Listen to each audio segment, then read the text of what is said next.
Hello, everyone. I'm Donna Fiducia. And I'm Don Neuen. And this is Cowboy Logic Radio. Cowboys didn't dance, didn't wear designer shirts. When their hearts were filled with memories, their bodies filled with hurt. They would sit around the campfire and exchange a piercing glance. Back when the West was really wild, cowboys didn't dance.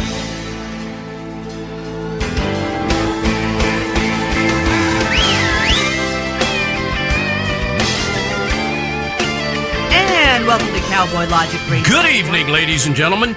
I'm Don Neuen, ladies and gentlemen. And let me be the first to welcome you to tonight's riveting episode of Cowboy Logic Radio. How do I know it's riveting? Because every episode of Cowboy Logic Radio is riveting. And Modest, aren't we? mm-hmm. Hey, I'm just spewing forth fact, Donna. Licking your chops. Are you doing your best Nancy Pelosi imitation? No, because I don't wear dentures. All right. Hey, before we get started, ladies and gentlemen, there are some people that we need to seriously give a hat tip to. First is our digital flagship network. And that would be Mr. Ron Phillips at the helm. Talk America Radio, found at talkamericaradio.us.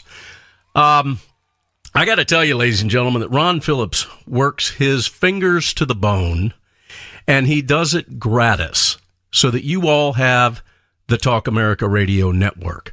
I would encourage you all to go to the talkamericaradio.us website, click on the donate button, and send a small token of your appreciation for having wonderful talk show hosts like myself, Don Neuen, and Donna Fiducia on talkamericaradio.us.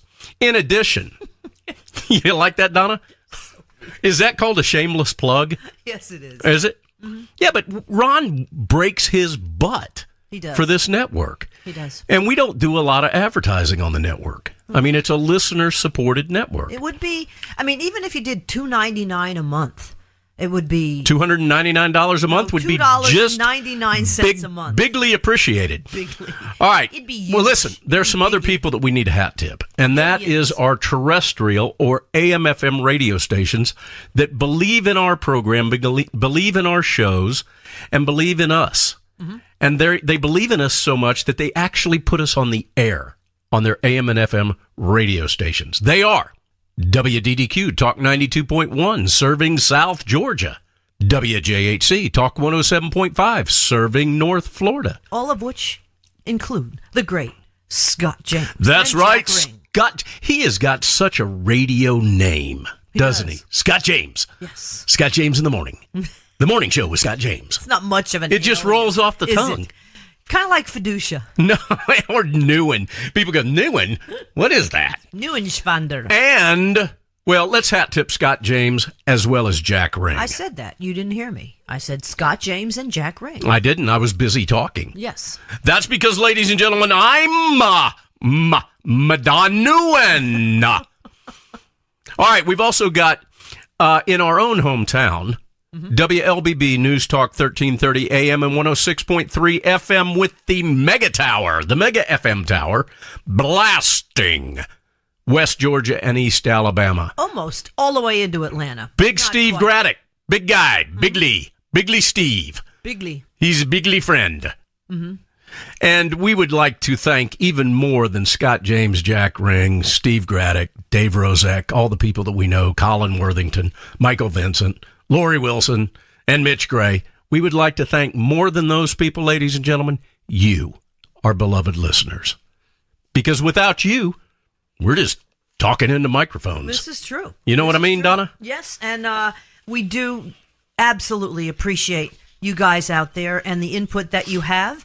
Please go to cowboylogic.us, find out all the latest that's going on, or talkamericaradio.us, and find out all of the great shows that we have on that network. And we do appreciate all of the input and feedback. Bigly.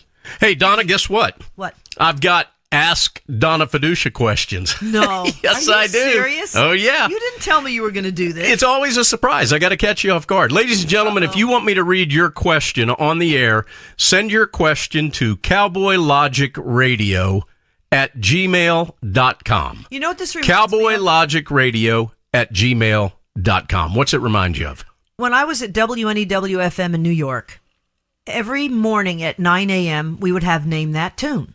And they actually played a band that I was in. And I couldn't The Legendary Earthlings. I couldn't think of the name of the song.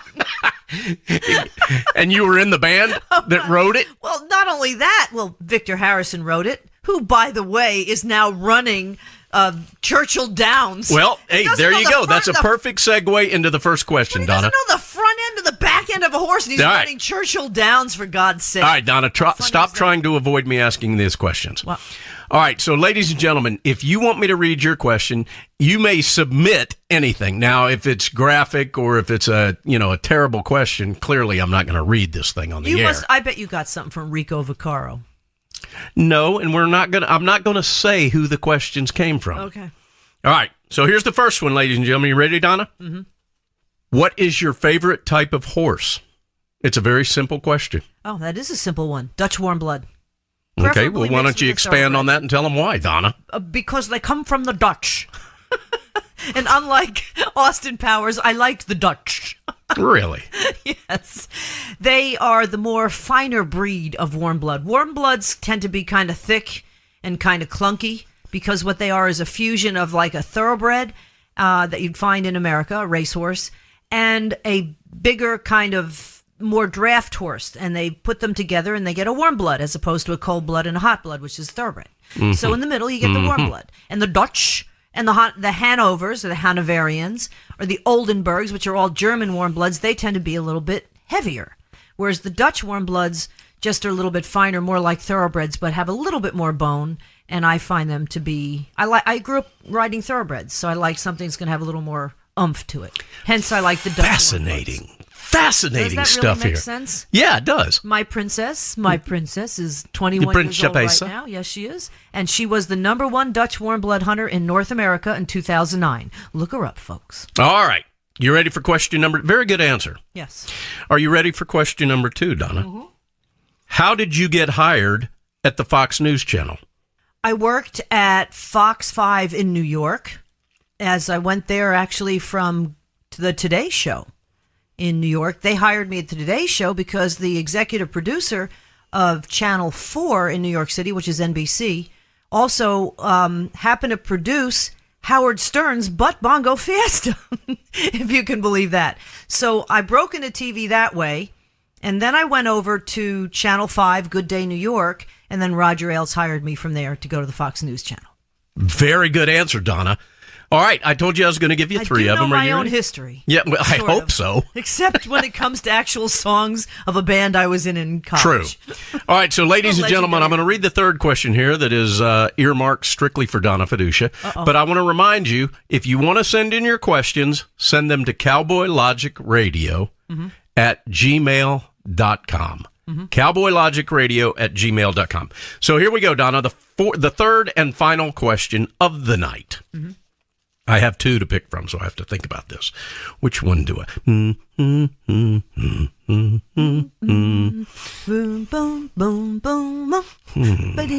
Should I or shouldn't I?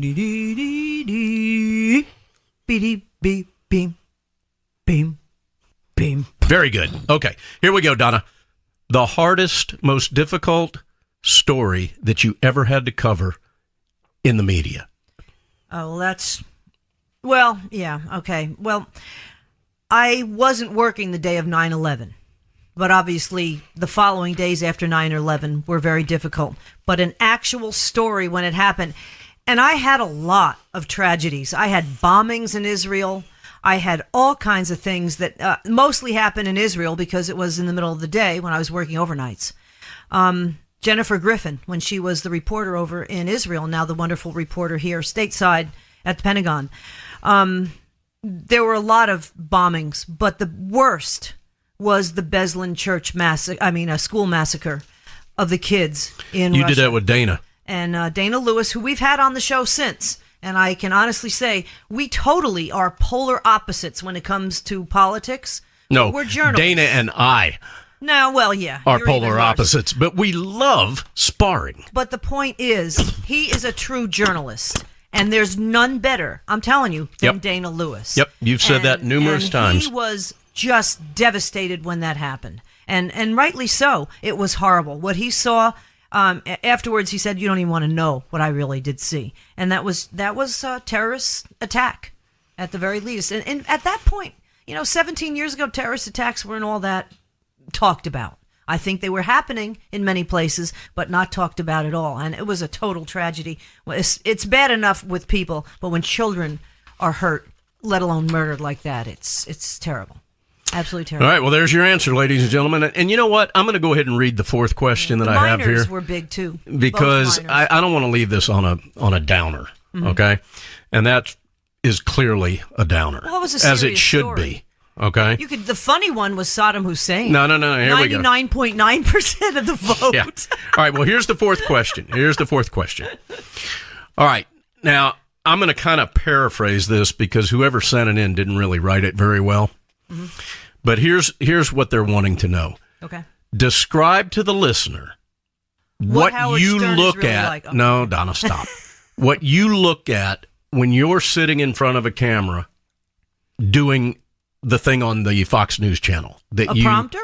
Yeah, whether it's a prompter or a camera. Describe to everybody what you look at and what you're looking at when you have a guest on. They're wanting to know what your perspective and your point of view is when you're sitting at the news desk at Fox News Channel. Well, when you have a guest, you look at the guest. You pretend the camera's not even there. And that's what I tell the guests when they sit down, because a lot of people get nervous. I say, we're having a conversation. It's just you and me.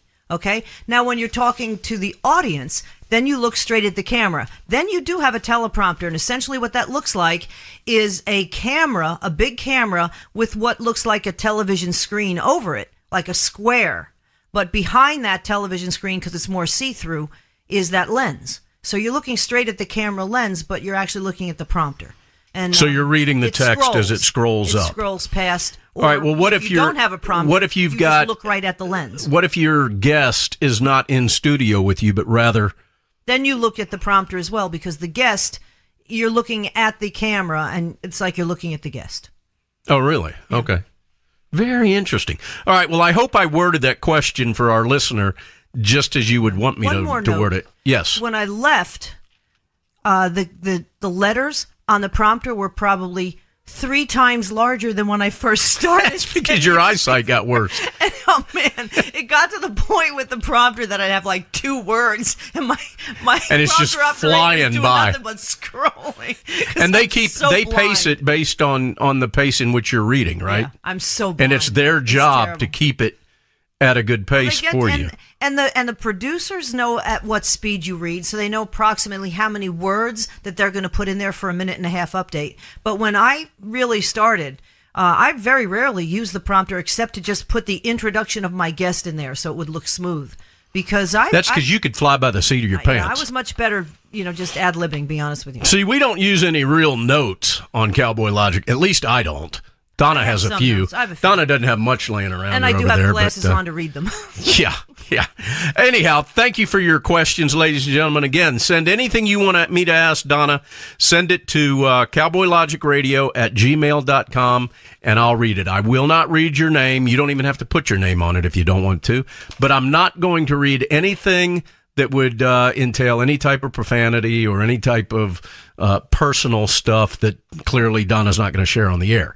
But I encourage you to send it in. We'll read it every once in a while. Every couple of weeks, we'll do the Ask Donna segment. Wow. That was a lot of fun, don't you think? Yeah, that was totally Hey, let me tell you what else is a lot of fun, Donna. Looking at how NBC kisses North Korea's butts. Yeah, that's just nauseating. I mean, and how about the creepy North Korean cheerleaders? I mean, that's just really weird. Everybody wears the same thing. Is that what you want, folks? No, but what I would like to bring attention to very quickly here is that Iran has unveiled a series of new nuclear-capable ballistic missiles. Gee, how'd they get that so fast? Well, $150 billion. I had to think about it, and it probably has something to do with a guy named Barack Obama and a guy named maybe, let me think here, John Kerry. No. And it might be all of the billions of dollars that we gave him. Yeah, never would have thought that. You know, this missile, this nuclear-capable missile, can strike Israel, even if it's fired from Iran. How about that, Donna? You think Bibi's going to put up with that? No, I don't. That's really scary. And but that's all exactly of the Iranian, what do you call them, mullahs? Yeah, the mullahs. Yeah, all of these guys with the towels are bragging. The Ayatollahs. About their ballistic missile that can be launched from like either a mobile platform or silos or in different positions. Do you think they got that and from North they're Korea? claiming that they can escape missile defense shields due to their radar evading capabilities. And a lot of people say that North Korea has that same capability. And you know North Korea and Iran are in cahoots. Gee, I wonder if that $150 billion kind of put all that technology into overdrive. What do you think? Nah, I don't think so either. Although they are estimating that Iran has spent at least $16 billion in recent years on the military buildup. Well, they got a lot more left. That's a small proportion. Well, they have to give they have to give billions also to terrorist organizations like Hezbollah. Sure. Yeah, maybe throw a little to Hamas. No. Maybe a little to Al Qaeda. Oh, they're peaceful. Maybe Boko Haram. Yeah, I know. You know, folks, just look up Rules for Radicals, Saul Alinsky. Keep in mind, Hillary Clinton wrote her thesis on this. We are doomed because all it is create chaos. And that is what's going on around the world. Thank you, Barack Obama, the man with that stupid What is now, ladies and gentlemen, clearly you can't see this. I'm showing Donna a picture of Barack Obama. Describe to the listeners, because you have to create, radio is, what's the saying? Radio is the... theater of the mind. Theater of the mind. Okay, describe that picture right there. Are you looking at the same picture? Yes. He's sitting in a chair. A wooden chair. Looks like a nice mahogany carved chair. But part of that chair is kind of stuck inside a wall of ivy. Do you think maybe there's some... Is this poison sumac? Do you think some chiggers maybe might it's be in there? thunder some of those root. little chiggers that you see that come out of the ivy that falls out of the This oak looks tree? like something that the guy on PBS, Bob the painter guy... Oh, yeah. He's dead, too. He was great. Let's put some pretty Barack little Obama's flowers in sitting here. on a happy little some chair happy little chairs. in front of a happy little And here he is, the wall President of the ivy. United States with no tie. Have you ever seen ivy that has other flowers growing out of it of different colors? No, but these are very pretty. Actually, if you I see blow some it up, purple flowers and some yellow flowers. It actually has 3 leaves. It is poison ivy. You have to ask yourself, Donna, and ladies and gentlemen, we encourage you to go look at this. This is the portrait of Barack Obama that accompanied. It's terrible. It looks like a first It's going to be in the grader could draw this. Smithsonian National Portrait Gallery. But you know what? Gallery. Now, this is where all of the presidents and all of the first ladies' portraits are hanging in the Smithsonian National Portrait Gallery. Now, this is terrible. This looks like he's been sitting in this chair long enough for Mother Nature to take back over whatever room he was sitting in. It looks like it's painted by numbers. That's what it really looks like. This pales in comparison, though, to Michelle Obama's But painting. Look at to Obama's right, over his right shoulder, is 3 leaves that are growing over that beautiful carved mahogany chair. That's what I'm saying. It must be poison ivy. No. It's 3 leaves. This is a perfect example of Mother Nature taking back over that which she owns. Okay, I get it. Okay, he's been there so long, sitting in the chair doing nothing, that Mother Nature has once vine again is growing over consumed his feet. the entire office that this is actually an office that he's sitting It's in. growing over his feet. Yeah. You can't even see his shoes. No, can't see him. So it's environmentally correct. I believe it's also taken his tie off, Yes. because I bet you every other president that has been in office since the necktie came into play is wearing their tie. But not Barry, the casual president. No. So He's very casual. because he's really not he's just the people's. Well, you also have to go look at Michelle Obama's portrait, because it doesn't That was even a look total like joke. her. It looks like a slightly tan white person. Yeah, it doesn't. Wearing I'm a- sorry to say, she doesn't look black. Some She definitely strange. doesn't look black. Well, here's the deal. This is why this looks so silly. The artist that they commissioned to do this is a social justice artist. So is that why? Yeah. Let me see if I have her name here. But the point is, it's terrible Amy art. Sherald, Sherald. And some known for her social justice painting style. Speaking of social justice, Donna, you've got something that was fascinating. We've only got about 2 minutes to talk about it, and it's these mental midgets in the NFL. Okay, a sampling of responses to the question, why are you kneeling during the national anthem? These are direct quotes from NFL players. Pretty sure it's against Nazis, especially the white ones. We're protesting America becoming capitalist instead of equal. I'm protesting against Trump saying black lives don't matter. We're against global warming and the police. We're displaying our right to stand up by kneeling for our beliefs. We're protesting Trump because he, keeping the black man down. And finally, myself is kneeling to show that just because I'm American don't mean I got to act like one. Now, those are direct quotes that you read, right? From that absolutely butcher the English language. From football players that have at least 4 years of an American college education and an average salary of $1.9 million. Only in America. What was the one where he starts off with myself? Myself is kneeling to show that just because I'm American don't mean I gotta act like one. This is the hate all right, America let's take 30 crowd. seconds and dissect that sentence. Myself is kneeling. Okay, I could never. Who the hell talks like that? I'm sorry, I cannot do sentences English. I was the worst in that. I can. I can't. All right, but we don't have enough time because we've got like participle? It's just terrible. It's not even English. Myself is kneeling. Myself is kneeling to show that just because I'm American don't mean I gotta act like one. There you go, ladies and gentlemen. English 101 might help. That is the NFL. That is another reason, one of the many reasons why Donna and I have not watched 1 nanosecond of the National Football League, and to us, they are dead. Yeah. We actually watched a replay of Super Bowl III, Joe Willie Namath.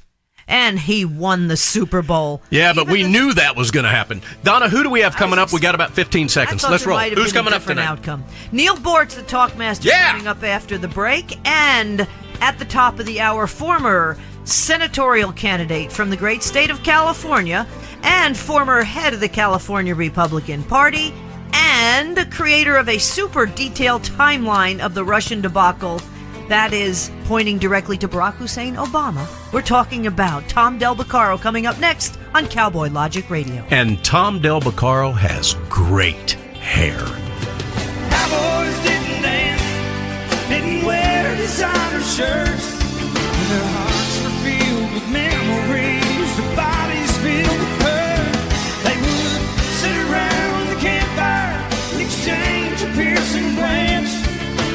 Back when the West was really wild, Cowboys didn't dance, yes. When Cowboys didn't dance, didn't wear designer shirts. When their hearts were filled with memories, their bodies filled with hurt. They would sit around the campfire and exchange a piercing glance, yes. Back when the West was really wild, Cowboys didn't dance.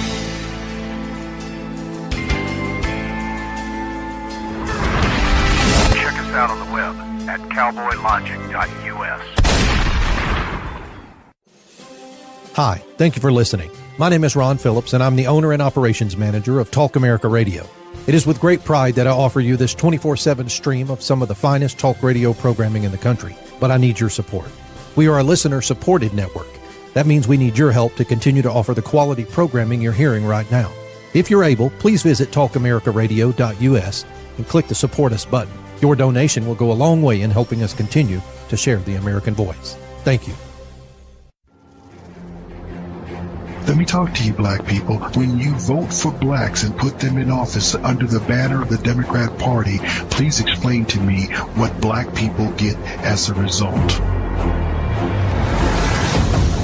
This was not a nap that we have been taking. We are in a coma. You know what the interesting thing about pensions is? That's today's money given to people who ain't doing nothing for you today. Get off that black Democrat tit that they've been sucking on. Your country is being stolen from you, and the promise is being stolen from your children, and they're telling you it's all right while the rest of the world is trying to lap us. Well, why are we doing so poorly? 2 words: teachers' unions. Are you kidding me?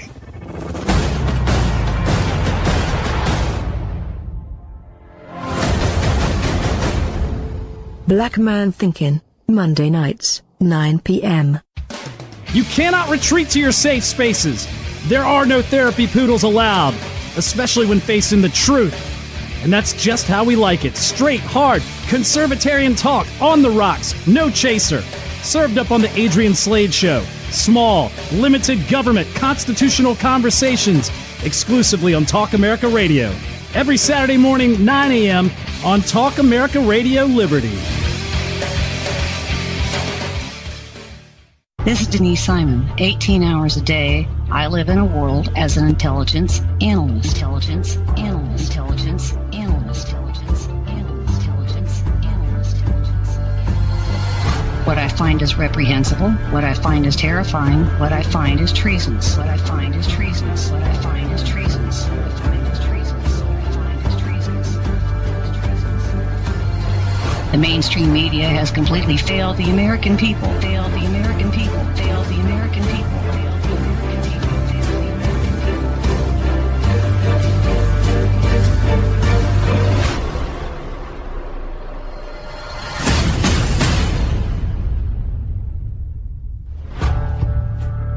people. Join me for the Denise Simon Experience every Thursday night at 9 p.m. Eastern.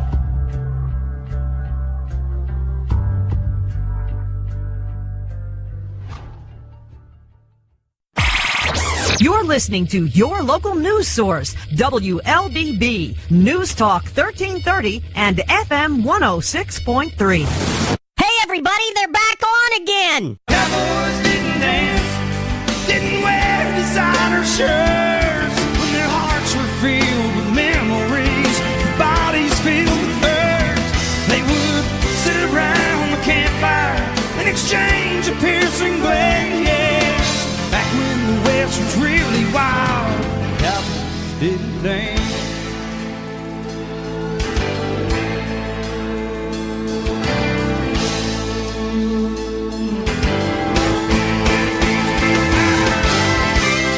Welcome back to Cowboy Logic Radio. I'm Donna Fiducia, along with Don NEUEN. Who is behaving? Do you know why? Why? Because we've got the radio god on That's the true. phone with us. That's true. We've got the zenith of God. radio. Get me a shovel. We've got if I were to idolize anyone, it would be this guy. And as a result, I must behave. Back to you, Donna. Well, I must say that I did miss out. Wasn't that very NPR-like? It was. In other words, boring. We're talking about Neal BOORTZ, who's anything but boring, folks. Self-described libertarian, author, attorney, and the talkmaster. What really is annoying to me is I missed out on so much of being able to listen to you, Neal, because I didn't come down to Atlanta until the tail end. Well, of you your lived in the People's Republic of New Jersey and New York. Yeah, that's true. But I did get to hear some jerks up there, and nothing compares to Neal BOORTZ. I'm sorry. Nationally syndicated talk show, heard some 40-plus years in the Atlanta area on the Major League Talker WSB, named 25 most important radio talk show hosts in America by Talkers Magazine, and one of Georgia's 100 most influential people, and inducted into the Radio Hall of Fame in 2009. You can find him at connectpal.com/BOORTZcast, where he still does his rants and raves every week, a few of them every week, to keep you in the loop, folks. Neal BOORTZ, welcome back to Cowboy Logic Radio. Hi, kids. You cleaned out the stalls? Yes, stalls We are have done. indeed. Mice are moved out of the house. Rats, everything else that we found in the house has finally been cleared out. Boy, the house stinks. I got to tell you, it's gross in here. But that's another story. All right. You are, to me, the fair tax go-to guy. Aside from that, I want your take right off the bat on this quote-unquote budget deal, which drives me nuts because it's increasing spending. But I'm thinking, Trump has no choice? Oh, here's what just irritates me.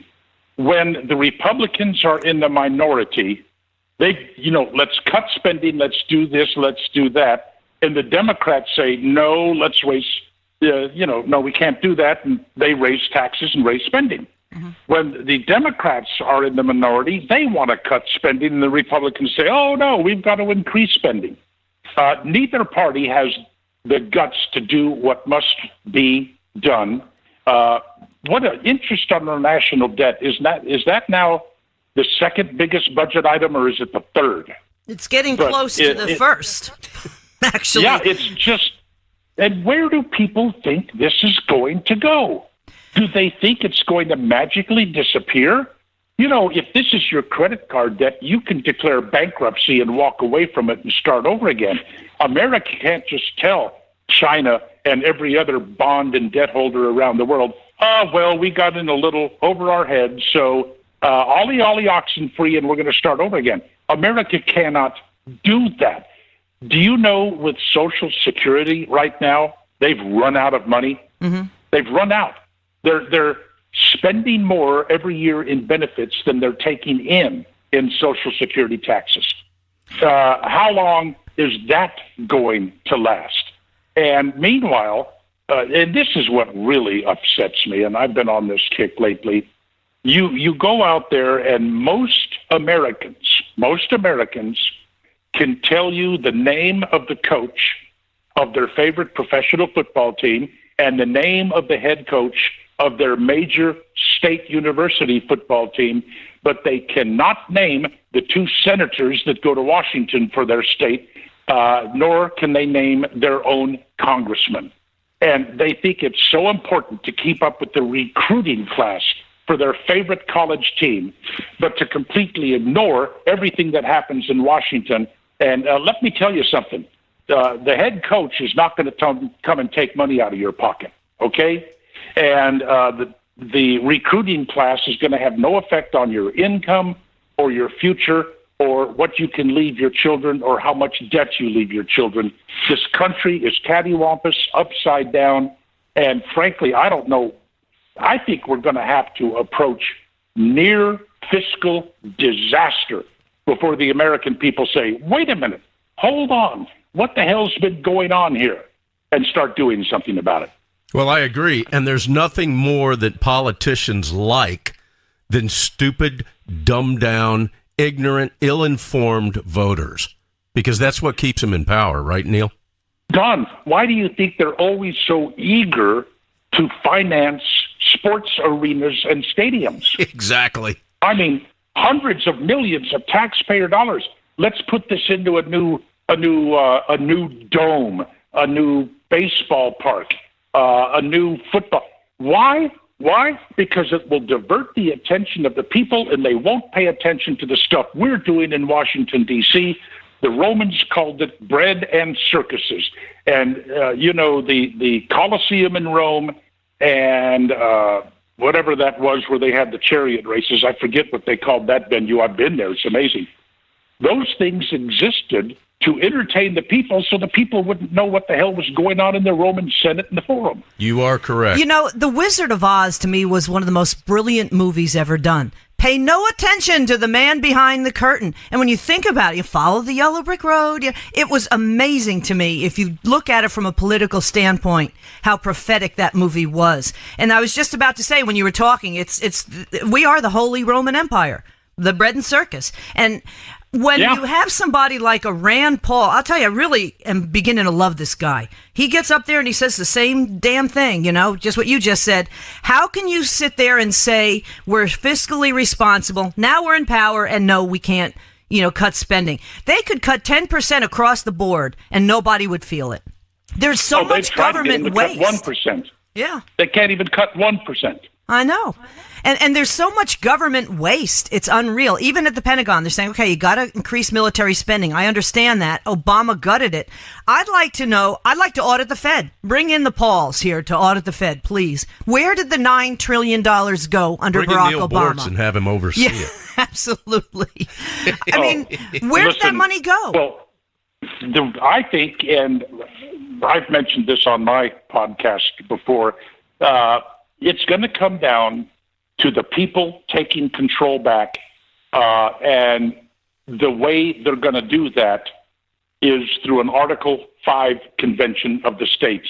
And as more state legislatures pass resolutions calling for a convention, then Washington is going to get extremely nervous.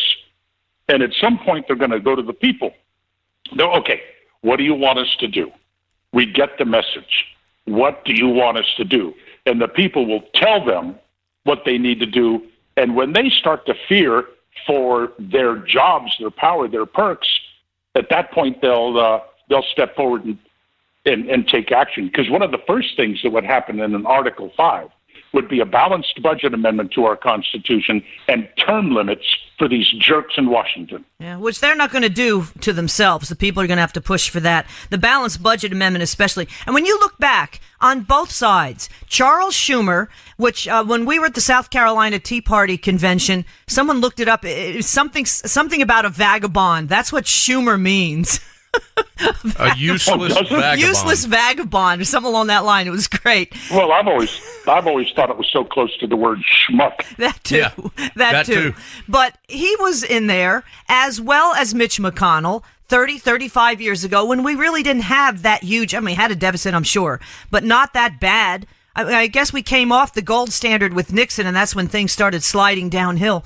But in general, look at what these guys have presided over. It's so much easier to say, look, we'll just give you free stuff. Saul Alinsky would be proud. I mean, if you look at Saul Alinsky's rules for radicals, we're there. We are doomed. Well, we are unless the people take control. Yep.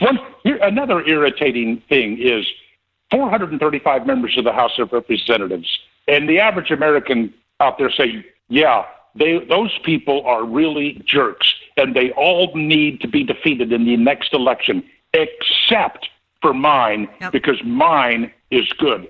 It's the same thing about government schools.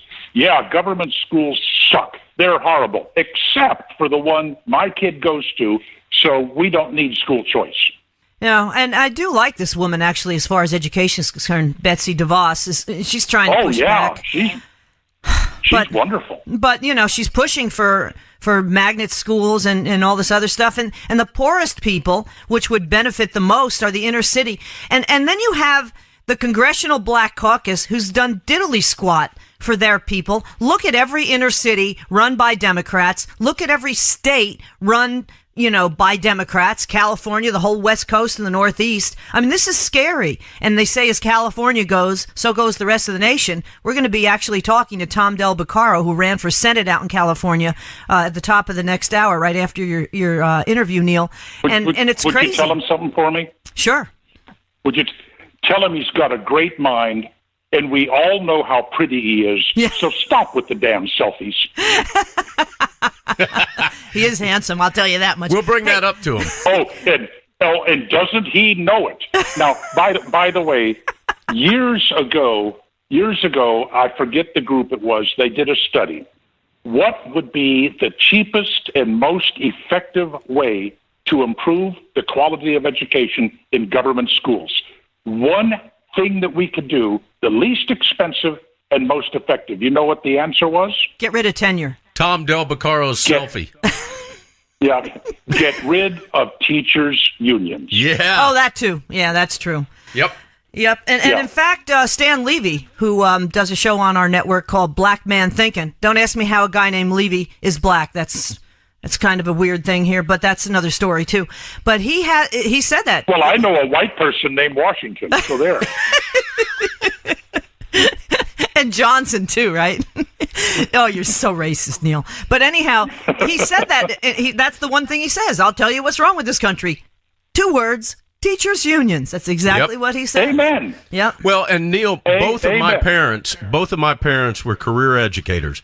My dad, most recently, a couple of years ago, retired from UCLA, and he used to call me up and would tell me, I get so frustrated when I'm walking down the halls and I see these awful, ineffective, terrible, leeching teachers that are doing nothing to further education, that can't be fired. They've got tenure. They've got pensions.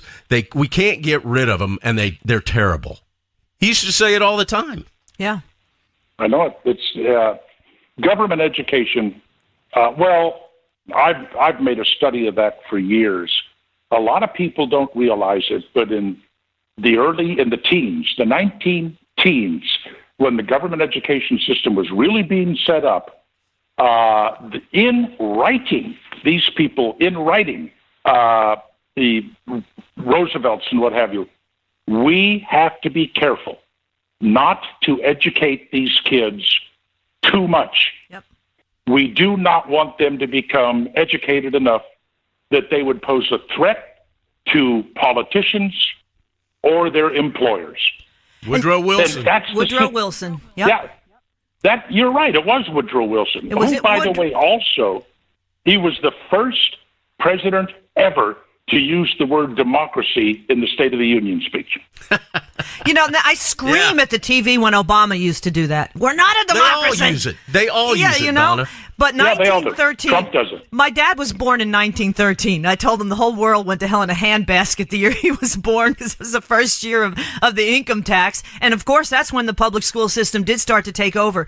But he had a public education in New York City. He went to Stuyvesant High School and NYU, which was called the poor man's Harvard. And I got to tell you, when he died, he was in his early 90s then, of course, in the mid-2000, 2005, 2006, when he passed away. I went through some of his work, and I mean, it took a while for the public education system to really deteriorate, because when he was in high school, what he was doing in high school would probably be above a master's degree in college today. It was unbelievable, the level of education they had, and they didn't have calculators, and they didn't have Google, and all this other stuff. It's crazy. I mean, they don't even write cursive now. They don't even write cursive. They're indoctrination centers. Yeah, our granddaughter is asking us to teach her to write cursive. Yeah, pretty bad. So getting back to Tom Del Beccaro here, and folks, we're talking to Neal BOORTZ, self-described libertarian, author, attorney, and the talkmaster. He's so pretty, and he's got all that hair. God. But here's what I wanted to tell you about California. He won the debate, hands down, against Kamala Harris and that other mental midget, Loretta Sanchez. And what California does, though, because the Democrats have had such hold of the party for so long, they don't put one Republican and one Democrat on the ballot. They have to for president, but in everything else, they take the first two finishers. And obviously that idiot, Loretta Sanchez, finished slightly ahead of him, so they don't even put a Republican on the ballot for anything, even including senator and congressman. So it's impossible to try to get anybody that has a conservative bent in their body to have any representation in California. You know, Loretta Sanchez lost the first time she ran for the House. Well, wasn't she Bob Dornan's? They gerrymandered the district and got Bob Dornan out of there? Yeah, well, it was for Bob Dornan's seat, but you know why she lost? No, why? She used her Anglo name. That would be Les Brown. It is band of renown. She said, well, that didn't work. So the next time I run, it's going to be Sanchez. All right, I gotta plug Neal BOORTZ here for a second, ladies and gentlemen. Any of you that spent any time listening to talk radio, especially in the metropolitan Atlanta area, you know well who Neal BOORTZ is. Any of you that dug around and tried to find through the advent of the internet and internet radio and streaming, if you tried to find the absolute best morning show that you could possibly listen to, you ended up finding Neal BOORTZ if you took the time to do that research. But I'm going to tell you, Neal, and you probably have lost count long ago at the number of people that have said this to you, but you are so missed in the Atlanta area for those of us that relied on you, that made you a part of our day every morning driving into work. You are so missed, my friend. And the thing is, I really appreciate that. Well, you really are, and I know that people tell you that. You are on social media, so they're able to tell you that all the time. Ladies and gentlemen, there is a solution, and it took a while for Neal to do this, so those of us that listen to him, Donna and I being two people, every morning we listen to him Monday through Friday going into work. We had to go through Neal Boortz withdrawal. Yes. And it was rough. And it was painful. And it did hurt. And it was a true sadness that we all had. And we had to go through that for a period of time until that magical moment when Neal figured out podcasting. Which is connectpal.com Yep. /BOORTZcast. BOORTZCAST. Now, Are you sure it's a backslash? no, it's Think just so. a slash. A slash, whatever. At any Slash. rate, Slash. My nickname. ladies and gentlemen, you only have two options. If it doesn't work the first way, put it the other way. But here's the point. Here's the point. You know, when Neal was on WSB, he was restricted a great deal, as he is right now, and I'm reminding him of that on this show, with what he could Really? say. Yes, Neal. What he could say George or how Carlin. he could say it. George Carlin. But when Neal does his rants at connectpal.com /BOORTZcast. Is it BOORTZcast? I'm not looking at it, Donna. Yeah, BOORTZcast. Yeah, Sportscast, yeah. There are no gloves. He's never had any gloves since he started this. And you can go and sign up.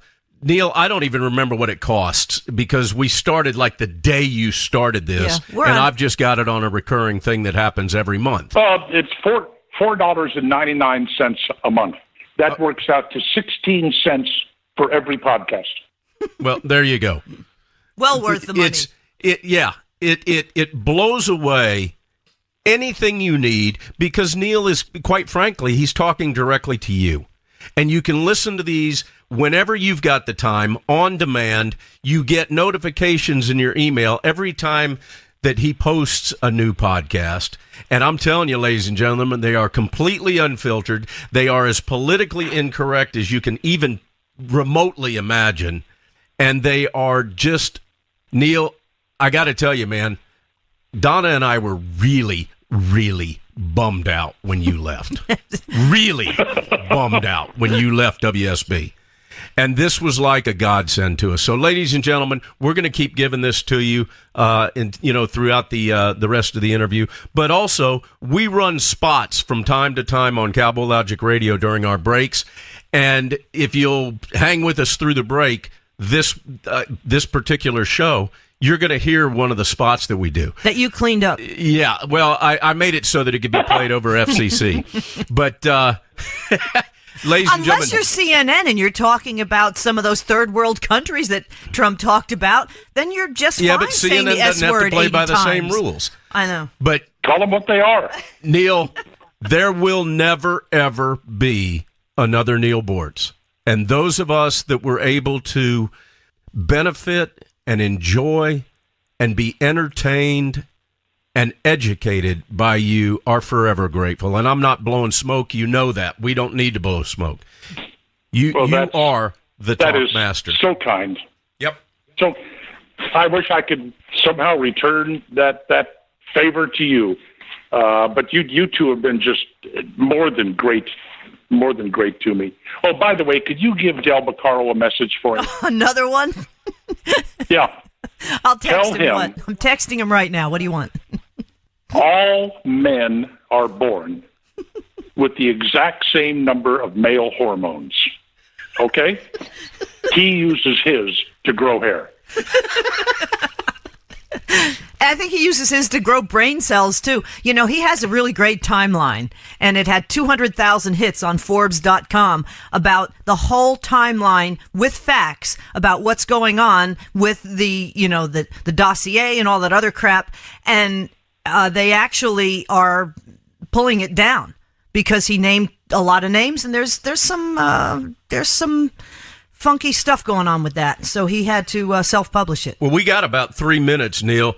Do you want to offer any thoughts on the FISA warrants or the fraudulent FISA warrants, the memos that are coming out, this whole, what I consider to be the greatest scandal against our electoral process, quite frankly, since the history of our government started? This can be made so simple, okay? Everybody wants to come up with complicated descriptions. Well, this, then that, and then this, and then this. It's so simple. Barack Obama decided that he wanted to use the FBI and the Justice Department to spy on the Trump campaign to come up with dirt that he could use to help Hillary Clinton. That's it in a nutshell. And everything that happened after Obama made that decision, that's the guts of what we're hearing about today. Barack Obama wanted to spy on Donald Trump, so he got it done. I agree with you, and they're crapping in their Huggies because everybody thought Hillary would win, and they could be. Yeah, and this could be eliminated. Then this could be extinguished. None of this would have ever come out if Hillary Clinton had won. Exactly. The text messages between those FBI agents, they would have mysteriously just disappeared. This would have all turned into vapor, and nobody would have ever known. But then, doggone that, Donald Trump, he beat Hillary Clinton, which was just one of the greatest, fully clothed, one of the greatest nights of my life was watching that happen. Fully clothed. That's pretty good. And yet, they say that when this was apparent that she was losing, talk about the S word, she said the other six dirty words left. Imagine the inanimate that objects came that out were of flying through the air. Oh, no, she went into a screaming rage. Yep, she did. In her hotel suite. It must have been epic. Yeah, she said, if he wins, we are you-know-whatted. And the thing is, this goes back to the precious, Barack Obama. It's like the Lord of the Rings, the precious. We have to protect the precious. And that's what the media is doing. They're protecting the precious to the hilt because, God forbid, everything he did for the last 8 years gets negated because he weaponized the IRS, the CIA, that's coming out with Project Cassandra.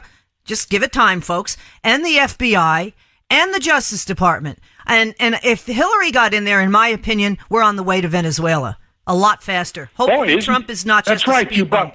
You brought up the IRS. Wouldn't you like to see somebody just slap the hell out of Lois Lerner?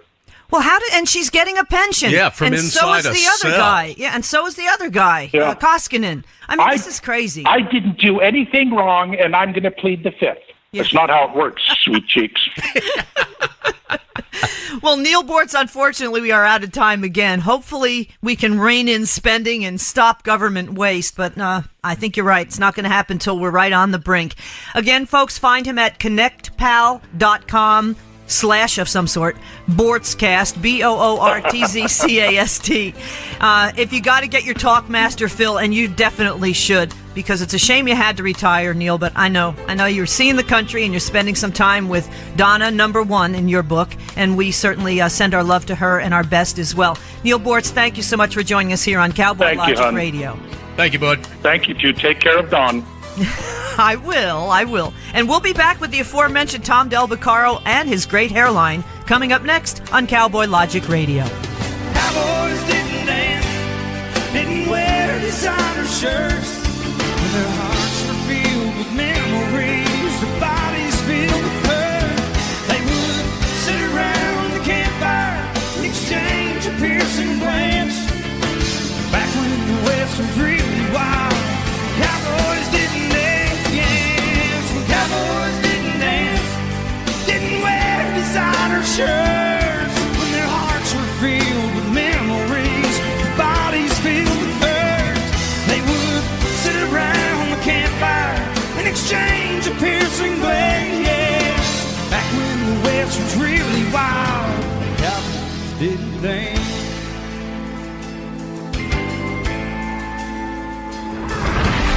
Check us out on the web at cowboylogic.us. Hello, everyone. I'm Donna Fiducia. And I'm Don NEUEN, and this is Cowboy Logic Radio. Cowboys didn't dance, didn't wear designer shirts. When their hearts were filled with memories, their bodies filled with hurt. They would sit around the campfire and exchange a piercing glance, yes. Back when the West was really wild, cowboys didn't dance.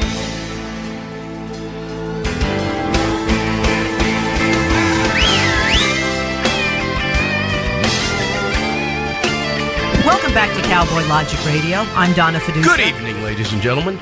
My name would be Don NEUEN. Let me be the first to welcome you back to Cowboy Logic Radio. Boy, has this show been riveting so far. We've got the talk master that we just finished talking with. It doesn't get any better than that in talk radio. But now we're going to be moving more into just the guy that knows everything about everything, the guy that I'd like to be like, the guy that I blow dry my hair like. His name is Tom Del Beccaro. Donna, please welcome him to the show. Tom, welcome back to Cowboy Logic Radio, if you're still there. All right, Tom is a Forbes contributor, folks, former chairman of the California Republican Party, publisher of a fantastic website that our good friend Denise Simon also contributes to. That would be politicalvanguard.com. And his book, The Divided Era, really kind of tells it all. And now that it's getting a little bit more play on social media, it's going way back up on the Amazon bestseller list because, let's face it, Tom Del Beccaro, it's telling everybody exactly what's happening. And that is, everybody in D.C. is now jockeying for the spoils of a government that, to me, you know, is irregardless of what's going on as far as everybody's money. They don't give a crap. They're just all trying to get as much of it as they can for themselves. And that is very scary as we approach really kind of the end of a government. And let's hope that's not the case. So, Tom Del Beccaro, welcome back to Cowboy Logic Radio. How are you? I'm doing great, Don. Thanks for having me on. My first... Wait a minute, was that Don NEUEN? Is that the Don NEUEN who in 1981 cussed out Greg Beatty on a stage? That Don NEUEN? Yes, he cussed out Greg Brady. Yes, he did. I always wanted to meet him. Not Greg Beatty, Don NEUEN. Okay, rarely am I caught completely off guard. You just did it, Del Beccaro. I wasn't ready for that at all. I didn't even know you knew about that. Yeah, I think we told Tom about that in private conversations in the past. We should explain that Don actually traveled. He did audio for a traveling group that involved the guy who played Greg Brady, whatever the heck his real name is. Barry Williams. Barry Williams. My name's Barry Williams. My name's not Greg Brady. So at one point he gave Don a hard time, and Don basically cursed him out and said, blankety blank you, Greg Brady. And the answer was, my name's not Greg Brady. Yeah. Well, thanks for dredging that up, Tom. All right, we're going to have to go to break, and I think the show might be over now. All right, well, hold on. Before we get started in this interview, ladies and gentlemen, I need for you to get something to write with and something to write on. Mm-hmm. Now, you will know, ladies and gentlemen, those of you that listen to Cowboy Logic Radio, those of you that listen to the Drive Time Situation Report or the Drive Time Sit Rep, I constantly talk about a website, politicalvanguard.com. This is Tom Del Beccaro's own website. This is his own baby. This is his own project. This is his own... it's not a news aggregate because he's not bringing things in from other sources. He's got subject matter experts that are contributors on this site that are so far ahead of the curve, including Tom, that it can be a one-stop shop for you if you want to add credibility and integrity to anything you talk about in social media. And you can also repost or retweet any of the articles that Tom Del Beccaro is posting on social media, and you can do it with full integrity. You do not have to vet anything that Tom Del Beccaro puts on his name or that comes out of the website, politicalvanguard.com. And Donna and I have spoken about this, Tom, many times. You know, there are trolls that are just infecting social media. And they're setting, on the most part, they're setting up conservatives to look like idiots by posting unvetted, unreal, untrue articles or posts, and then they get conservatives that don't vet that stuff, that are enamored by a headline or a topic, to repost it. And a lot of these trolls are in a 4-story building in St. Petersburg, Russia. And that's what they are paid to do. And so, when we went to South Carolina, it's pretty bad. It's pretty rough out there. It's terrible. I mean, Neil BOORTZ in the last segment was talking about the fact that he's got 200,000+ followers on Twitter. I guarantee you, because he is outspoken in favor of Donald Trump, that that many of those followers are actually trolls. And they're either trolls from the left, or they're trolls from Russia, or they're trolls from Vietnam, or the Middle East, or China.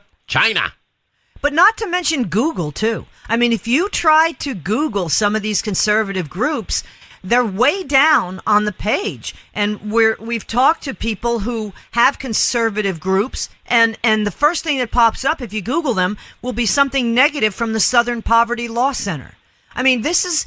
Well, yeah, everybody's working against the conservative message. Exactly. And my point, ladies and gentlemen, is that, you can spend time vetting everything that any of your friends or your associates or your colleagues that or acquaintances on social media are posting, or you can do it the smart way. And that is go to and subscribe. Don't just go to the website. Subscribe to the site and bookmark it, and get the notifications coming into your inbox in your email, so that when you do post it, you do it with full integrity and full confidence. And if no other reason, do it for a selfish reason like I do, and that is that it makes me appear to be more intelligent. This is true. And he is a cowboy. All right, you guys, you're very, very kind. We do mean it as a one-stop shop. We do give you top headlines, top commentaries. But yeah, a lot of original work, and not the names everybody knows. I all the time. I am committed to bringing in the next level of commentators and breaking up the big club, and expanding the conversation. But this past 8-9 days for me has been really interesting. As you know, on Super Bowl Monday, Sleepy Day, I decided to post what I thought would be an important post, and it was a timeline of the Hillary email scandal along with the current DOJ scandal and the FBI. And the reason why I did it is this. As you know, I write history books, the Divided Era. I'm always trying to put things in perspective for people. And what I noticed being focused on was that all the defenses, stuff is coming out, this text message, that email. And the left's defense has always been, well, you're taking things out of context. Well, what I've done with this is put the entire thing in context. And it's pretty dramatic. So we put it up on a Monday on Forbes, actually. And just to give you an indication, a national figure on healthcare's article was right next to mine. And, Super Bowl Monday is a sleepy day. And my staff was like, don't put it up that day, nobody reads. And I said, no, we're going to fill a vacuum. The expert on healthcare by 6 o'clock or 7 o'clock that night had 383 views, and we had 60,000. We then mushroomed to 200, and now it's moved over to my site where it's more flexible at politicalvanguard.com. I invite everybody to go there, and it's unavoidable. What you see is that during the email investigation in 2015, the year before the presidential election, the DOJ and the FBI on Hillary was meandering along. They weren't pushing it. They certainly weren't taking it very seriously, even though pretty objective facts. The scandal broke in 2015, in March of 2015 by the New York Times. And the law is pretty simple. Remember, David Petraeus pled guilty to having a laptop at his house and showing emails or classified information to someone who didn't have clearance. Compare that to Hillary, who had an entire server at her house, and classified information was being accessed or seen by people who didn't have clearance. Her crime, if Petraeus had a crime, her crime comparatively worse. But they were not taking it seriously. They're not pushing it. They didn't want to push it on her investigation in 2015. And then the election heats up in 2016, and it becomes very clear that the president doesn't want her indicted.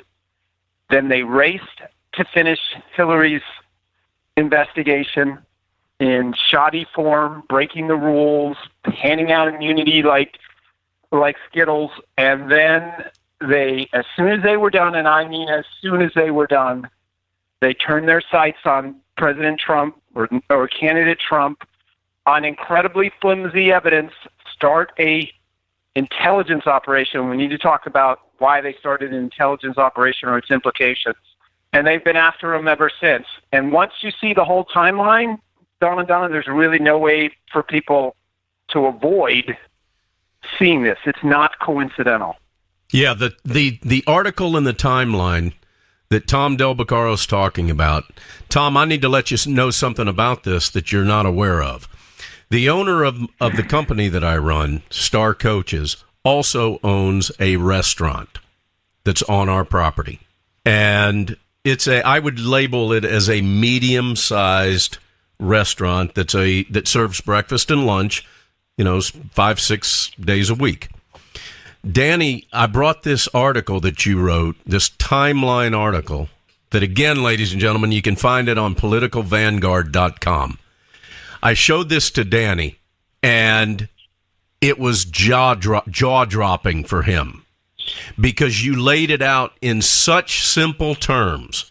A lot of times when people are analyzing, especially political events or things like this, scandals, you get all muddied up in it, and it's real hard to understand. Okay, brilliant minds like Mark Levin, quite frankly, do that to me sometimes when I read his books. But I laid this thing out to Danny and the people that were sitting at that table with us, and it was jaw-dropping because they were instantly able to wrap their head around this whole thing, the way you laid it out. To the point, Tom, where he said, figure out a way to print this out for me, and I'm going to put it on each table so that when people are waiting. No way. Yeah. So that when people are waiting for their meals to arrive, they can read this thing. Did you print it out? No, I've got to put it into form. I want to try to print it out too. It's real long, and because of the way social media is and the way the internet, articles are, you've got ads and things that are in there that I got to get out of there to print this thing out so it's easily read. Or you could email it to me. On the new format, I took out, there's no ads. It's much condensed now. We just updated it. Well, so it's very easy. There's no ads interrupting. You'll be good to go. Well, and that's what I need.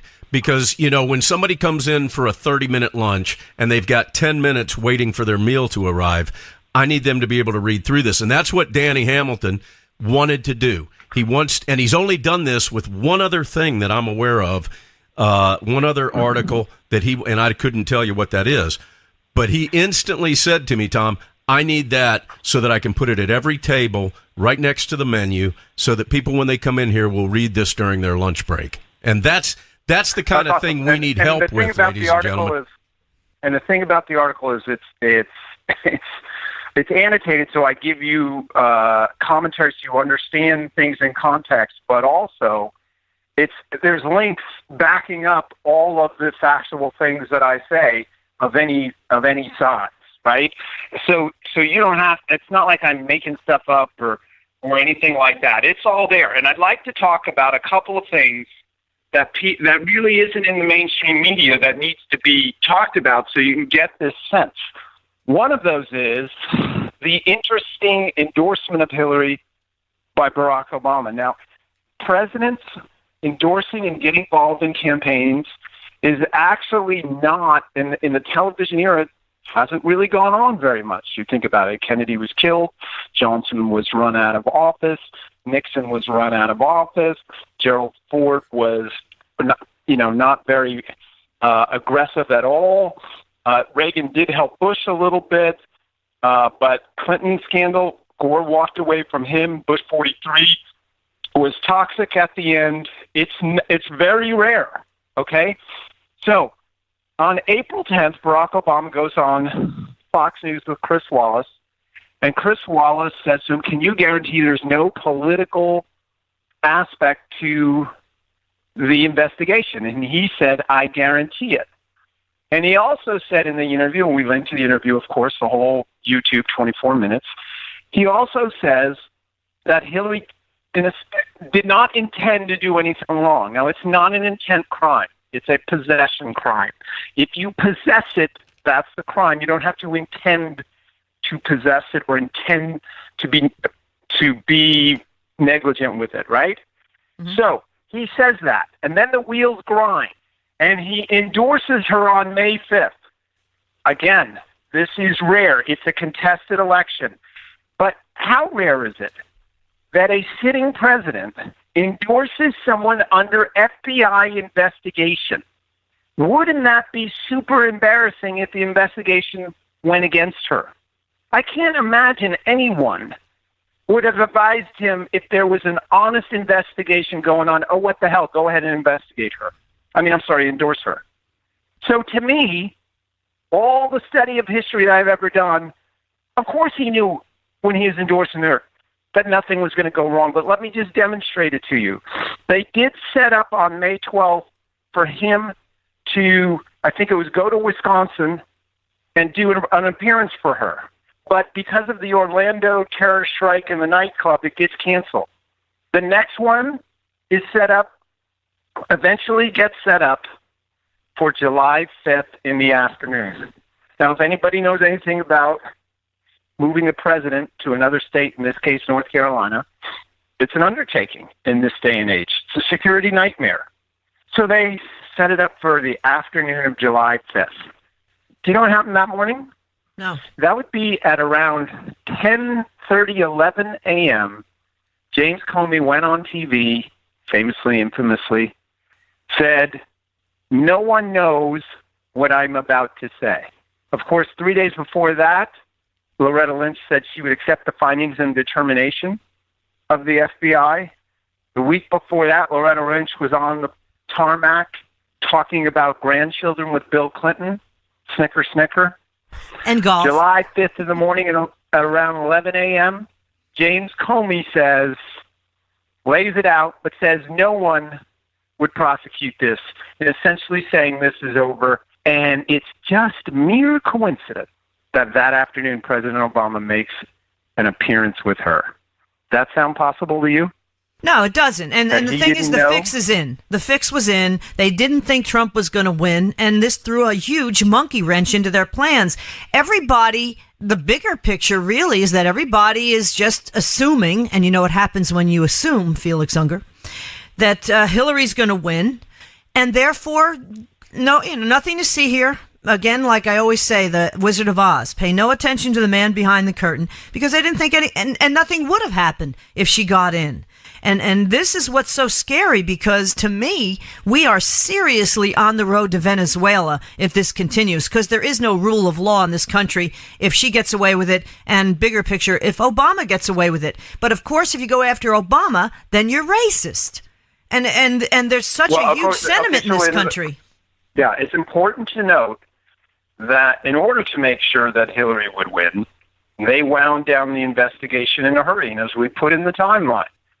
When Ted Cruz drops out, and he had originally said he's taken the fight all the way to the convention, and there was always this belief, maybe it's going to be they're going to make a deal with Kasich, or they're going to make a deal with someone. So it's never really clear it's Trump until Ted Cruz drops out, and there's no way around it.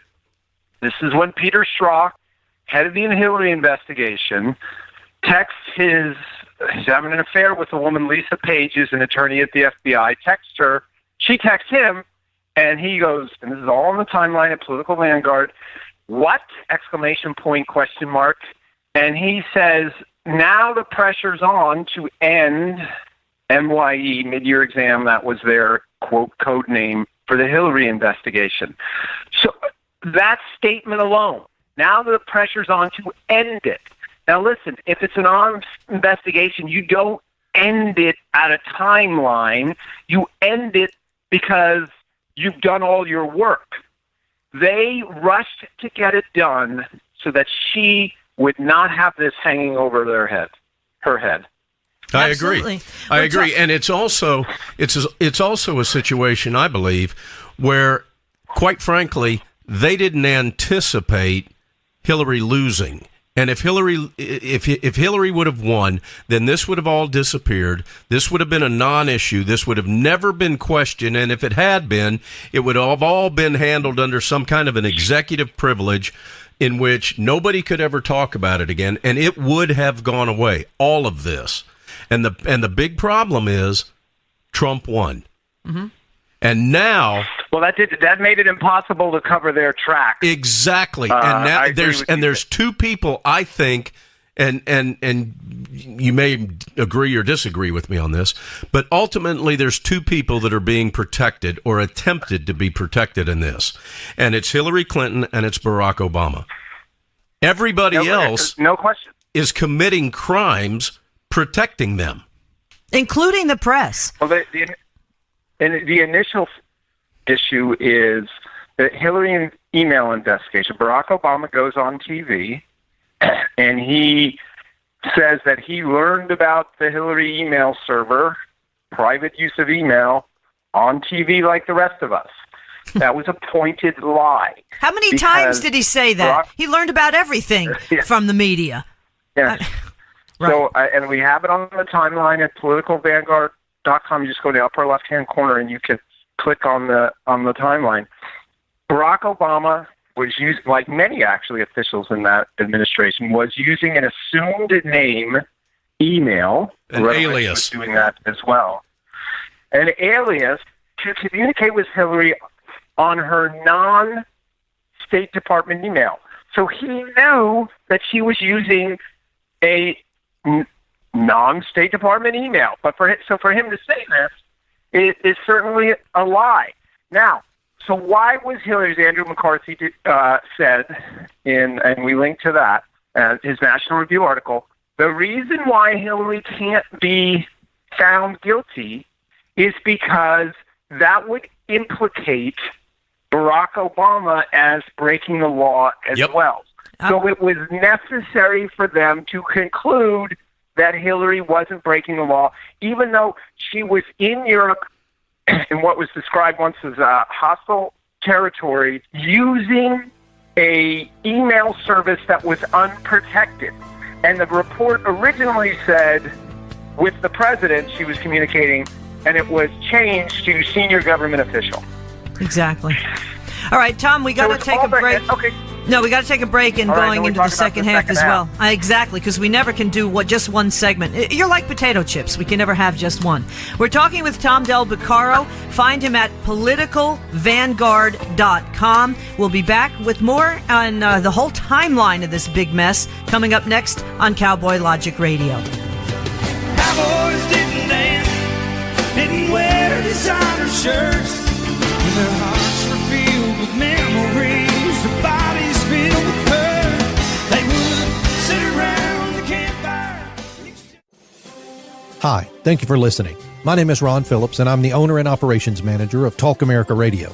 It is with great pride that I offer you this 24/7 stream of some of the finest talk radio programming in the country, but I need your support.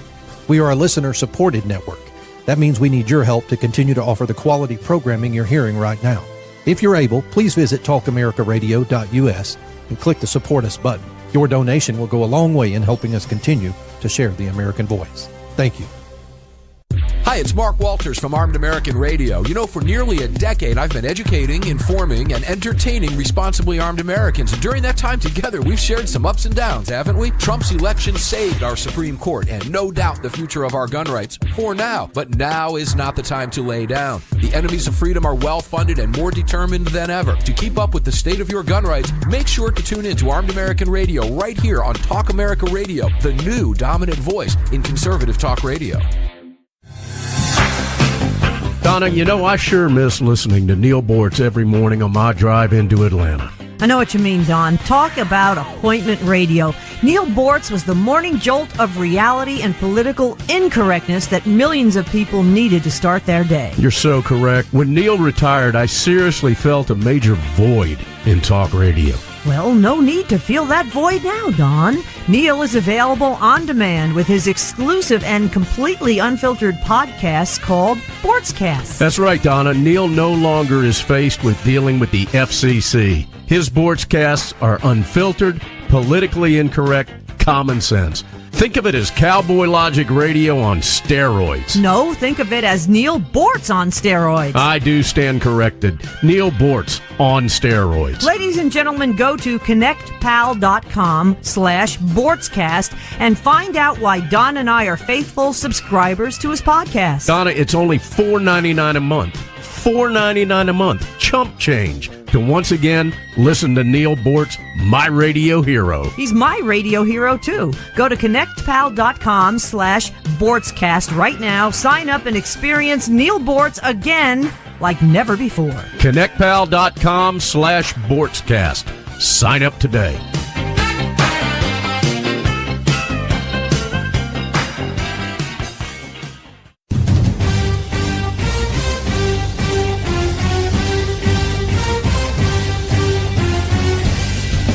This is Don NEUEN, co-host of the Drive Time Sit Rep. Join me as I call in to my Intel analyst, Denise Simon, for my daily situation report, or Sit Rep, the Drive Time Sit Rep. Check talkamericaradio.us for more information and show times. You're listening to your local news source, WLBB, News Talk 1330 and FM 106.3. Hey everybody, they're back on again! Cowboys didn't dance, didn't wear designer shirts. When their hearts were filled with memories, their bodies filled with hurt. They would sit around the campfire and exchange a piercing glare, yes. Back when the West was really wild, Cowboys didn't dance. Welcome back to Cowboy Logic Radio. I'm Donna Fiducia. Go on, say it. He's mouthing it, folks. Don NEUEN, ladies and gentlemen, welcoming you back to the fourth quarter. This is the big final quarter of the ball game here. We've got the big man that's come up to the plate, Tom Del Beccaro. The cleanup hitter. How did you like how I did that? That was kind of sexy sounding, I guess. Kind of FM radio-ish. Okay. Tom, did you like that? TMI. Did you like that at all, man? TMI.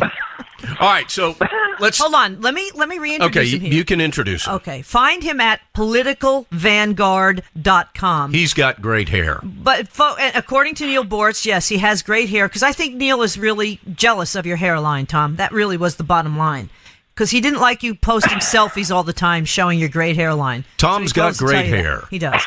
And he does reside in California, and if California had half a brain in their backside, you would have Tom Del Beccaro as your senator, folks, and not Kamala Harris. Who doesn't have great hair. That's the bottom line. She's just... It's burned and straightened. Yeah, and whatever. But find him at politicalvanguard.com. Again, he has a timeline. Hair. The definitive timeline of this whole Clinton email scandal, which leads to Barack Obama. That's the big story. The press, to me, Tom, is ignoring the biggest story of their time. This is bigger than Watergate, in my opinion. This goes to show you how deep the deep state is, and how the press, the fifth column or whatever they call them, is complicit in this just as well. But just before the break, we had to cut you off. So continue with your thought as far as how this really does go back to Obama, and how Hillary overseas obviously was it's just so obvious what's going on. This leads back to Hillary and the Obama administration,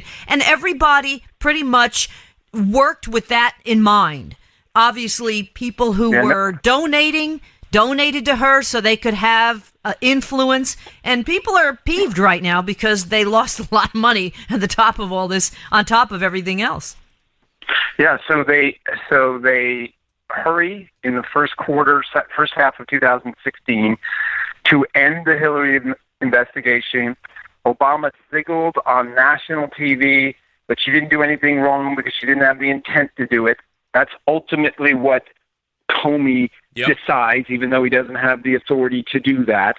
They exonerate her, and then immediately they start going after President Trump. You see this now, President Trump. You see it on the timeline. What's the first thing they do? There's a drunk 24-year-old kid, George Papadopoulos, who says out loud, are you ready, folks? I hope you're sitting down because this is going to rock your world. He says The Russians have dirt on Hillary. Of course they do.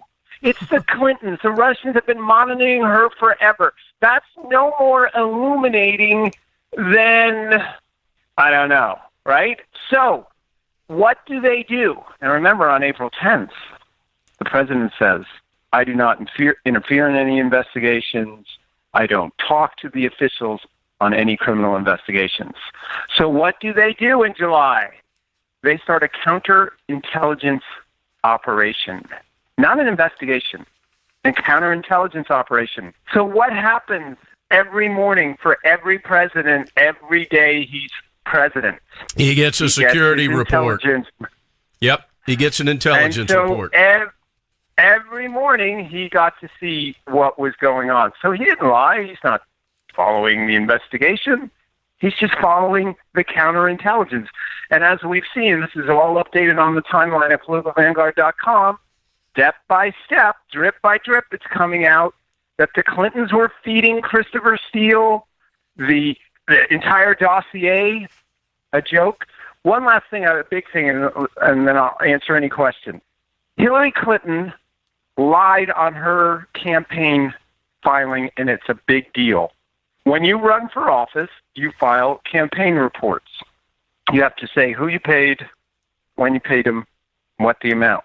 In order to pay for the dossier, Hillary gave money to a law firm, Perkins Coie, who then gave money to Fusion GPS, who then gave money to Steele. The money was always intended to get to Steele. It's against the law for a candidate to pay indirectly. It just is. And so what she was able to do by paying it indirectly was campaign disclosures. What happened, disclosure comes out, and the press and the opposition, like Piranha, go over it to determine what you're doing. Well, she gave the money to a law firm. Okay, that happens all the time by campaigns. If she hadn't broken the law and put in Fusion GPS, that immediately could have started people going, what is Fusion GPS doing? And they would have run to them. The whole dossier thing should have broke in June or early July. If it had, it would have been exposed for the farce that it was. Hillary would have looked bad for trying to hire spies to lie, and it never could have been used to get a FISA warrant. In other words, the reason why you have the Mueller investigation today is because Hillary lied on her campaign filing disclosure and got away with it long enough to start this whole thing. Tom, how long is she going to be able to hide around attorney-client privileges, given the fact that she funneled or laundered this money through a law firm to GPS to Steele? Well, I always get asked what the next step is in these interviews, and the answer is, God, I wish I knew. Look, the next big shoe to drop. I mean, in any day we could get another text exposure that shows how these people, by the way, these people thought they're smarter than the American people. They should be able to decide, Peter Strzok and Lisa Page, who should be president. Really? Because you're pretty damn stupid leaving a text track. If you're so stupid you can't figure out you shouldn't be leaving a text track to your crimes, you shouldn't be deciding breakfast. But the next really big shoe to drop is the Inspector General report on the FBI's handling of the Hillary investigation. Now, there's no question that this isn't going to look good for the FBI. You don't do an investigation of a process unless something's wrong with your process. And we know it was really bad. This is an enema they don't want. And just to go to the heart of it, Hillary Clinton, they finally, 3 days before she gets interviewed, the second, she's interviewed for just over 3 hours. There's no recording, no transcript. She's not under oath, which means it's impossible to say she lied to the FBI. Just for a little jab at this process, and we put this in the timeline, Angelina Jolie was interviewed longer under oath over Brad Pitt's temper tantrum on a plane than Hillary Clinton was. Well, I agree. So that tells you the fix was in. So this IG report's going to come out. That's why Andrew McCabe had to get out, because it's going to show his shenanigans. It's going to show all of these bad things. And then, pretty much then, We'll see what kind of Justice Department we have. Will there be justice, or will it just be another government department that pushes things under the rug? Well, that's what is your gut telling you, Tom? Because I think all of us will agree, and every listener, unless we've got some trolls in here listening, all of us want justice, regardless of the letter that follows, the political letter that follows their name. We want people held accountable, and we want justice served just as it would be served if it was Tom Del Beccaro, Donna Fiducia, or Don NEUEN. Yeah, if you're asking me whether someone's going to jail, I think it's less than 50-50. It's really sad. I just have no faith in the system, and that's a terrible thing to say, but it's just the truth. Well, I don't think she's well they either. clearly I broke think the God law. might intervene. I'll be honest with you. I think God's going to intervene here as far as Hillary is concerned. But going up to Barack Obama is what scares me. Here's the thing. You've got a congresswoman in Corinne Brown in Jacksonville who was a superdelegate, now serving 5 years in federal prison for $800,000 taken erroneously through a nonprofit. Hillary's got tens of millions. The Clinton Foundation, tens of millions of dollars. It is huge, and I think, unfortunately, that's going to be the only thing that brings them down. Hopefully, it'll trickle down to Chelsea as well, because she's a big part of it. But it's like Al Capone. That's the only thing that they're going to get him on, and that's really ridiculous. Because to me, to sit here and look at a Mueller investigation that looks at every pimple on the backside of George Papadopoulos's butt, and can't look at what's going on in the bigger picture, and a journalism supposedly that to me is dead, but these news organizations, and they really are fake news, that take every little thing and run with it, and they keep moving the football like Charlie Brown and Lucy and changing the narrative over and over and over again, when so much points right back to where they are. This is basically the best defense is a good offense. You say that the other side is doing exactly what you're doing. And to me, the chips are falling pretty well Donna, right now. I asked the question in the timeline. Oh, everything I have said to you today, which had to be dug up by people and then I put together in the timeline and give you some analysis, all of that's been known to Robert Mueller for months. So why is he still there? I know Trump doesn't want to fire him because... If he was such a good guy, if he was such a bloody good guy, why didn't he blow the whistle? Well, he's complicit.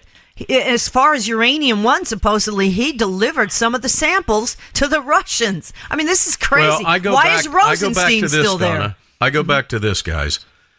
Nobody running around in Washington, D.C.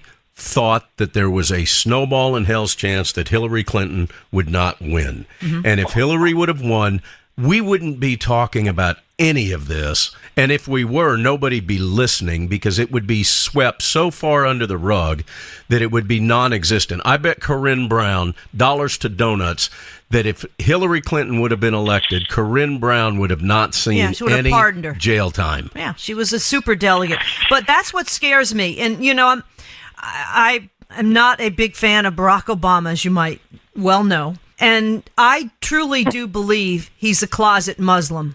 And I believe he grew up in Indonesia, and he grew up as a Muslim. He did not renounce it as far as I'm concerned. So he is a Muslim. He operates in that capacity. And taqiyya, which is a Muslim way of being getting an okay to lie to us infidels, is exactly what he has done for his entire presidency, and then continuing on farther on by saying, well, there's no political aspect to the endorsement, I guarantee it, of Hillary Clinton.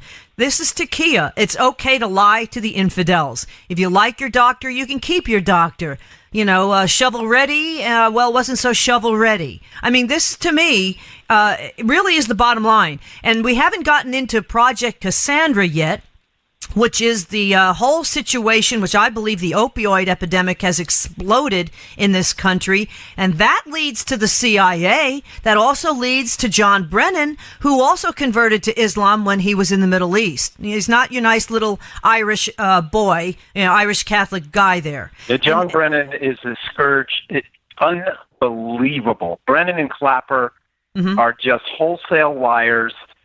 I could not have more contempt for John Brennan if I tried. But this is the swamp, Tom Del Beccaro. This is the CIA, No, I'm the IRS, weaponized as far as Koskin. I don't think you'll ever get a Hillary conviction. I don't think you're going to get an Obama conviction. You could get a conviction at the level of Andrew McCabe. Well, still, and that's okay in my opinion, but the swamp creatures need to be basically extinguished, and that's not happening. I want to know how far down. Well, it's a hard thing, Donna. Look, there's no time in history. Remember, governments start out small, arguably efficient, and they die very large, inefficient, with a ruling class. And whether that ruling class is the aristocracy, lords, or just some part of the monarchy, or de Tocqueville talked about how Louis XIV was judge, jury, executioner all by himself and how powerful and efficient that was. But he said, but it is actually the English government that's more powerful because of the size of its bureaucracy. So what happens is these governments get really large, wasted money, spoils, stagnant economies, this populism about steal from the rich, give to the poor, all of these arguments. And then the government collapses at some level, always with tons of debt and a bunch of taxes. So if you think the bureaucracy is going to go willingly because it's their way of living, it's their business. The government, what we started out with, government wasn't a business. We need to remember today government is by far the largest business in America, and that's why trying to take it from their hands that's why they don't like Trump. He's trying to actually take away the paycheck for a huge portion of the country and get people back into the private sector. That rarely happens in history. And that is the whole premise of your book, The Divided Era, correct? What you just explained. Well, it's certainly, the point being that if there's a lot to fight about, you'll have a lot of fighting. We have a lot to fight about because $6 trillion in government means government's handing out $6 trillion, which means people are going to compete for it, and they're not going to compete for it in a way where they're objective or honest about it. Yeah. I mean, just think about it. We have this gas tax out here in California, which is being fought. And I got a call from an old friend who, like you, talks about my line about at the beginning of civilization, there's a competition for ideas, but at the end, there's a competition for spoils. He's like, why are these, and he names a certain business group leaders, why are they for this gas tax? And I said, because her constituency is going to benefit from the project if it ever gets done. So higher taxes are okay when it's your guy, but it's not okay when it's someone else's. And that's where we are in America. The left is fighting this because because they don't control the $4 trillion federal government. They don't pick the judges. They want to take that power away from Trump, who Trump wants that, and the Republicans actually want the power, but Trump is a rarity because he actually wants to reduce some of the power of government, like the EPA and some of these other bureaucracies that he's not fully staffing. Great. Don't staff them. Yeah, I agree.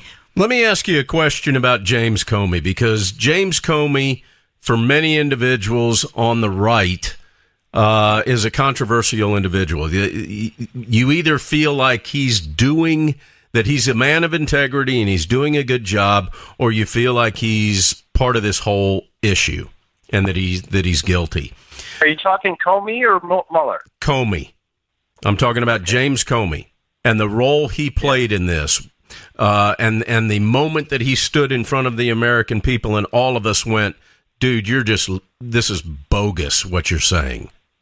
Do you believe that Comey is involved in this whole deal as an accomplice of Hillary Clinton and Barack Obama and the Democrat Party, or do you feel that man was threatened somehow to do what he did, that all of the rest of us go, man, what? What's your gut telling you, Tom? Well, so James Comey has been very inconsistent. I mean, it's literally ridiculous that he went on TV to talk about Hillary Clinton. That's not what FBI directors do. They've never done that. I agree. And that actually hurt Hillary when he did that because he made the case about how bad she was. He then says, oh, we're reopening it. Again, that hurts Hillary. I think what happened with James Comey is he got drunk with power. He did bend unquestionably to the president's desire, to Loretta Lynch's desires, and he started playing one side of the fence or another, and then he just went rogue, broke the law, and was lying, and that started in September. But even after that, he did something that hurt Hillary. So he became a politician, and he had no business doing that. I don't think he was as contemptible, corrupt as, say, Peter Strzok, who was in charge of the email investigation and was clearly being political. So Comey did a bad job, became a politician, lied, stole government property, leaked classified information. He's a bad dude. I don't think he had the same bad intent all along that the others did. Do you feel that he also believed that Hillary Clinton would win, and when she did, he had no more concerns? No, I actually think that he was hedging his bets at times. I think he was unsure. See, I think a lot of these... There's real truth to Hillary's claim that when 2 weeks to go, he comes out and says, talks about the email investigation. That did not help Hillary. And just because he exonerated her X days later, that didn't really help her. When at the close of the tight campaign, and it was tight by then, you want to have strict message discipline. When he came out and said that, she was spending critical days down the stretch answering questions. So there's real truth to the fact that he interrupted her closing argument. Thank God. I don't know, but to me, he also... But he still shouldn't have done that. Yeah, but he also basically admitted that he sort of bent the truth. I think he lied in order to get the special counsel appointed. I mean, this to Eventually, yes, he does says that. Yeah. It's true. By the time of the election, he's completely gone over. No question about it. I just don't get it. After the election... But I just don't get it. You've got Mueller still there with nothing found in an entire year with a total anal exam, and you got all this other stuff out in plain sight that nothing is happening. Well, we don't know for certain. Hold on. We don't know for certain that nothing is happening. Things are happening, and we don't know for certain that Mueller... I'm sorry? The IG report is happening. Exactly. That's a big deal. Yep.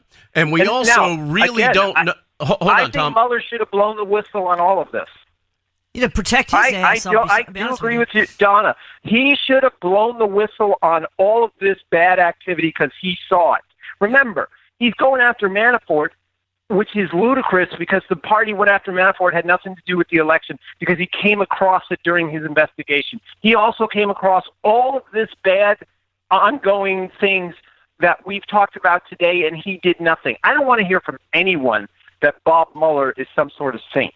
I agree. And then you've got... Well, I'm not suggesting that. Andrew Weitzman, though, same thing, who's second in command. The guy fabricates stuff in order to get in all of these indictments and all these people going to jail, and then he's almost got a 100% overturned, according to Sidney Powell, overturned verdicts by the Supreme Court. 9-0 verdicts, no less. But people's lives are ruined, like Mueller's. Like Petraeus even. And I'm sure a bunch of other people are going to go down, similar to what happened, during Ken Starr. And you end up getting these minor people that have nothing to do with the original investigation. It's a waste of taxpayer money, which we can't afford right now.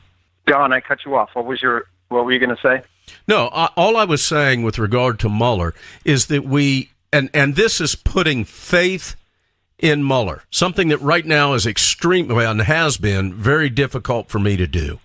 But I'm hoping that because of all the light that's been shed on this, by great work like you've done and some of the conservative figures, Mark Levin is applying enormous pressure to this. And I hope that what's going on is that it is looked at, because he was directed and he was charged with looking into the Russian involvement in the election process. Well, this is clearly that. But what's going on with Hillary Clinton and her situation, and what the FBI and the DOJ and the Obama administration did, falls under that heading, if he will handle his investigation with integrity. Now, the three of us are sitting here. I'm sure many of our listeners are thinking, that's probably not going to happen. But until the fat woman sings, the opera's not over, and I'm hoping that he's going to end up doing the right thing. Yeah, unfortunately, though, Tom, we are out of time. I want to tell everybody to go to politicalvanguard.com to find your highly researched timeline of this whole mess. The bottom line, folks, it points to Barack Obama, and that's really the big pushback. And read Tom's book, The Divided Era, really talks about what's happening, unfortunately, in any big government. Certainly it's valid today. Find all of his stuff at politicalvanguard.com. Tom Del Beccaro, former head of the California Republican Party, publisher of politicalvanguard.com, and again, hopefully a future senator from the state of California, if California can straighten things out. Not from California. You got to find me a home. I thought I was moving to Georgia. Well, you can do that too. You'd get elected in Georgia or Texas. If any of these states that have, any kind of common sense, you'd be just fine. But again, folks, find him at politicalvanguard.com. And that does wrap up another Cowboy Logic radio show. And I always like to leave with a saying. This one comes from John Quincy Adams. If your actions inspire others to dream more, learn more, do more, and become more, you are a leader. I think that's what Donald Trump is trying to do right now, folks, if you give him half a chance. Tom Del Beccaro, thank you. Everybody, thank you for listening. Find us next week at the same bat time, same bat channel, talkamericaradio.us, cowboylogic.us, and God bless America.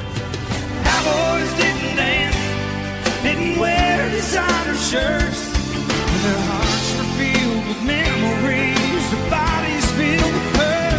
They would sit around the campfire and exchange a piercing glance.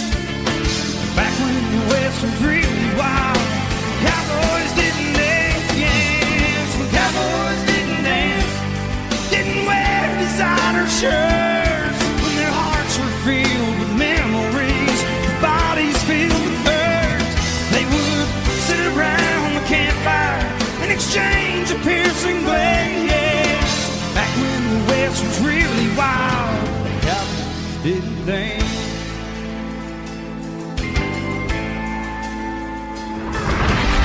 Check us out on the web at cowboylogic.us.